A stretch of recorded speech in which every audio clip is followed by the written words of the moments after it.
We'll see. I'll have an injury update tomorrow, but the good thing is all these guys are making good progress.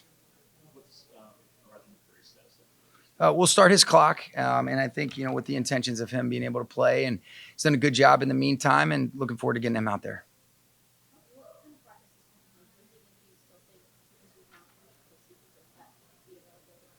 Yeah. Oh, yeah. That's the plan. So what's most likely is we'll start his clock next week, with the expectations of him being ready. Worst case in the playoffs, and then we'll kind of see what that looks like for whoever we play in the last game. But he's making great progress. He's ready to go. Four guys voted for Pro Bowl.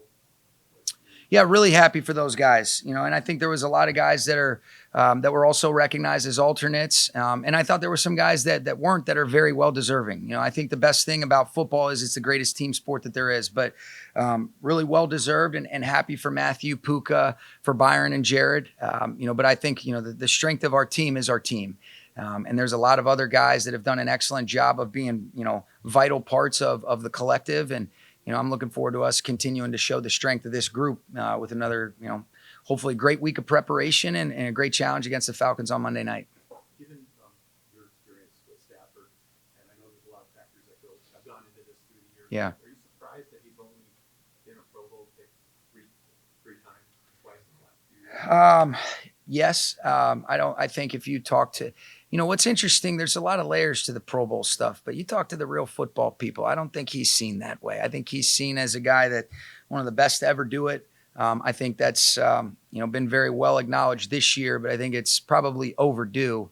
I think you guys have asked me a lot about the level that he's playing at, but I also think that's pretty consistent with what he's done, and sometimes the numbers can reflect really good play and sometimes they don't. And so I know this, since he got here in 21, he's elevated everybody that he's around.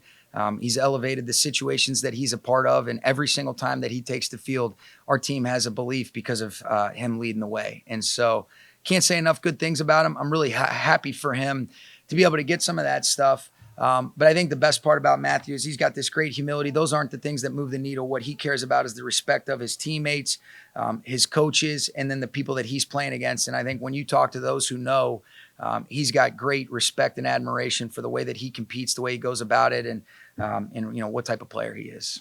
Practicing at SoFi this week. Obviously, this has been a season that's required some flexibility and adaptability. Sure. How's that changed your approach? It hasn't changed anything. It'll just make the day a little bit longer. Fortunately for us, we'll be able to give the guys off playing on Monday, tomorrow for Christmas, be with their family and their loved ones. But we'll get our work in today. I think coming off the Thursday game, there was some time off. We need to be able to get that work. Typically this time of the year, you're usually using what's reserved for kind of your Wednesday prep for walkthroughs, things of that nature. But because of where our Thursday game was situated, we're able to get, good workload, just got a good walkthrough. We'll have a good practice. Won't be anything too crazy, but I think it'll be important for us to be able to move around, get some good work in, and then, they'll have off tomorrow, and then we'll probably be back here on Friday, just based on the way that those fields look right now. So, hey, it is what it is. Our guys are awesome about being able to adjust and adapt, and I'm very grateful for that. But I think they all know that it's with the best intentions for our preparation to be in alignment to go play with a quieted mind. Is there any way you could be back here on Saturday if the weather? Saturday we wouldn't, just because of the approach. I think the logistics of, traveling all the way out here for the minimal amount of reps that we get, if we have to adjust and adapt over at, our facilities, that's what we'll do. But because Friday is another really important work day, it's most likely that we'll be over here.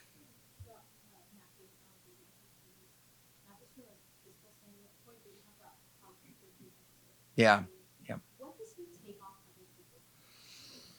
Well, I think he is so knowledgeable. I think for you to really be able, and I know you know this, but I think when you're breaking the huddle and you're able to have command over, all right, what's the intent? You're able to give little tidbits and coaching points. You're able to recognize some of the different things that maybe the prep has helped with relative to, some of the defensive structures. But, I say he's a coach on the field, but I think that's almost minimizing it. He just gives everybody a calm.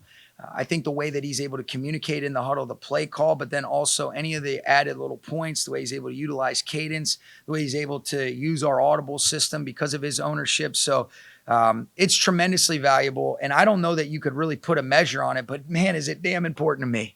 And it's important to his teammates. And I think you can't say enough about what you do to elevate people around you. You know, I think when you talk about, you know, I've said it a couple times before, but when you talk about an igniter, that's what he is. You know, he ignites people around him. He elevates them. And that to me is what a legacy is about. You know, like I think sometimes people think of the word legacy as a selfish connotation. I look at it as, what do you do for others? How do you elevate people? How do you make situations and people you're around better? I think that's a great example of leadership and legacy. And that's what this guy does. Every single day, every single play, and I think that's been on display pretty frequently this year.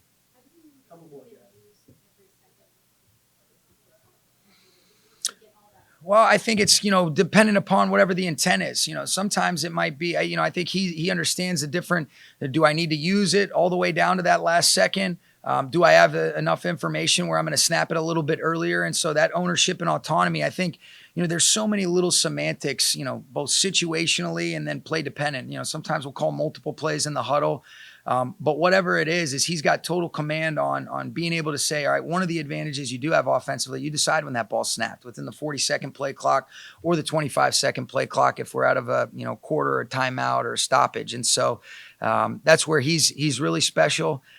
And, you know, it's one thing to be able to coach it. It's another thing to be able to take the onus and the ownership and really the accumulation of knowledge that, you know, has just built up over time because of how intentional he is.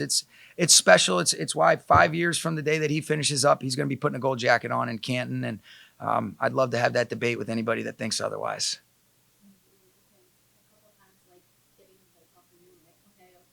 Well, that one video that circulates from the New Orleans game, that's like 3 years old. So that, you know, and part of it too, I'm screwing with him a little bit too, you know, because the best part about it, he can't talk back to me. But that video will never get old. It's like the get back coach. Those two things just circulate. They never get old. But I think if you asked him, my mic etiquette is better now and more considerate to him. Yeah, I mean, obviously, a little bit different. Not too bad on the way down here, though. Bus got here about 45, 50 minutes, so we'll take it. But we did this a couple years ago, had to for various weather reasons, so it is what it is. We just go practice and figure it out from there. You were voted to the Pro Bowl for the third time in your career. How does it feel to get that recognition? And is there any part of you that thinks maybe you were overlooked in years past? I mean, it's great. It's a great honor to get. Obviously, it's, you know, fans are involved. I don't even know, players are involved, coaches, whoever's involved is involved. I appreciate it. You know, obviously play this game to try to play at a high level and get respect from the people that you do it with and play against. So that part of it is really cool. Are there instances? I mean, I thought 2011, I thought I had a chance. Wasn't even close. So at that point, I kind of reserved myself to just go play, have fun, whatever happens, happens. But it is cool to be to be a part of it.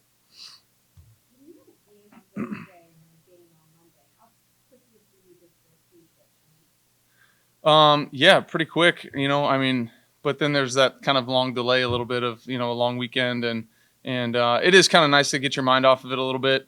You know, put the last game behind you. That's fine. Here we go and get ready for the next one, but also have a little bit of downtime in there where you can enjoy family. Obviously busy week coming up for a lot of people out there. So, you know, my kids were fired up to have me around and I was happy to be there. What's made Lucas valuable in passing game these last few games? I mean, I think it's been the same thing he's done all season. You know, certain games present more opportunities than others.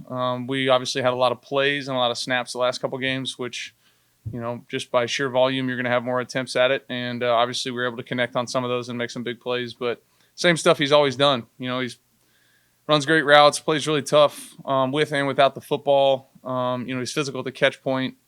You saw his run after catch, you know, really come to life last week. So just everything he always does. We're happy to have him. You said after Thursday night's game, you really didn't have enough information about his situation. Have you, now that we're a few days removed from that and you reflect on it, what do you think? Yeah. You know, I spoke to it a little bit earlier in the week and some other things that I had, but just, you know, opportunities to have a positive message out there and, you know, both for our team and for the game and for the fans, for himself, everybody, continue to learn and try to make sure that when we do say things or when we do have opportunities to, you know, be involved in media and all that, that positive stuff comes from that, you know, and he's understanding of that and obviously never going to be perfect. Nobody is. And we've all, you know, had things that we wish we'd have maybe handled a little bit different. But he's still our brother. We love him, and we'll continue to support him and try to help him out as best we can. Sean said we were talking about his play calls, like in the game, and he said that defenses mic etiquette has gotten a little bit better. Yeah. For you over the years, do you see that? Yeah, I think so. I don't think it's ever been bad. It's just who he is. As a person, he's an excited guy. He loves coaching. He loves, being involved in this game. And ever since I've, been on the receiving end of what he's saying, it's been great. Obviously love playing quarterback when he's calling the plays, and this year's been no different. How is it different? Well, I think just overall demeanor. I think having a kid and now two, it's gonna put a lot of things into perspective for you and help you understand, life a little bit better. And I think, like all of us, he's doing everything he can to try to continue to grow and be as good of a person and a leader and a coach and all that he can be. So I hope that he thinks that I've gotten better as all those things, leader, person, player, all those kind of things. And I know that he has, as a coach as well. He was saying that the play call allows you to take the weight off of some of your teammates just based on what you're communicating to them. Mm-hmm. Have you always been able to do that, I guess, or as your career progressed, have you been able to take more of that on? Yeah, I think, obviously it's easier to do with experience and understanding of what we're trying to get done. The more and more I play in this system, obviously it's morphs every kind of year, sometimes week to week, and what we're trying to, what we're trying to do. But the more I can help communicate and let those guys play fast and free, and if it doesn't, slow me down or bog me down, then why not? I think most people have occasionally lost their train of thought when they're doing something. Have you ever, in the middle of a play call, kind of forgotten what you were just told, or had a struggle? Or On game day, probably not. I can't recall one. Sometimes early in the week, you're getting new information and you're like, did he call that one or that one? And I might be like, hey, give me that one again one more time. But I'm usually feel like I'm pretty good in the games at operating, getting in and out of the huddle. Sometimes you need a formation tweak, readjustment. Hey, give me that one more time. But for the most part, I try to be on it and understanding him and what he's trying to do, what he's trying to get done as an offense, and just try to go out there and make it happen.